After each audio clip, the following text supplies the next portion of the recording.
আমার রমজানের সফর ছিল সৌদি আরব।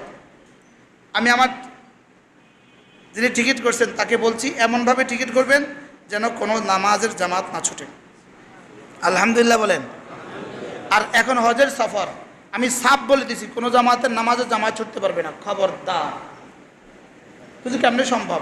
আমি বলি এশার পরে ফ্লাইট হবে, এশা এখানে পড়ে উঠবো, ফজর জিদ্দা গিয়ে পড়বো, অথবা ফজরের পরে মুত্তাসিরান ফ্লাইট হবে, জিদ্দা গিয়ে জোহর পড়বো, এর ফাঁকে ফ্লাইট হতে পারবে না।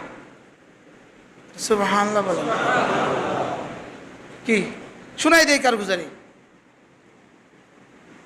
আমার এবার ফিরতি ফ্লাইট হলো রাত 1টা। রাত কয়টা? ঠিক 1টা আমার ফ্লাইট। তো 1টা মানে বাংলাদেশের সময় 3টা, 2-3, বাংলাদেশের সময় 4টা।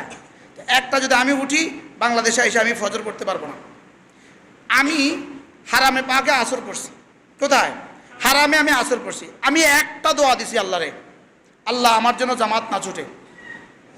আপনি কেমনে করবেন আমি বুঝি না, আমি ফজর জামাতে পড়ব। আমি কি বলছি বলেন? আমি ফজর জামাতে পড়ব। আপনি কেমনে পড়াবেন আমি এটা বুঝি না। আলহামদুলিল্লাহ একদম হারামের দোতলা বাইতুলের দিকে তাকায়া বসে বসে আল্লাহর ইচ্ছে মতো কইলাম, আল্লাহ আমি ইনশাআল্লাহ আমি জিদ্দা গিয়ে তারাবি পড়বো, জামাতে তারাবি পড়বো, এরপরে আমি ফ্লাইটে যাব, আমি ফজর জামাতে পড়বো, আমার এর কোনো বিকল্প নাই। আপনি কেমনে পড়াবেন আমি জানি না। এটাও কি সম্ভব? এটাও বুঝি সম্ভব? বুঝেন নাই কথা। রাত 1টা বাজে উঠা ফ্লাইটে উঠা আমি ফজর জামাতে পড়বো, পৃথিবীর কোনো কল্পনা আসেনি এটা। ব্যাস জিদ্দা সব হয়ে গেল। আমি ঢুকবো,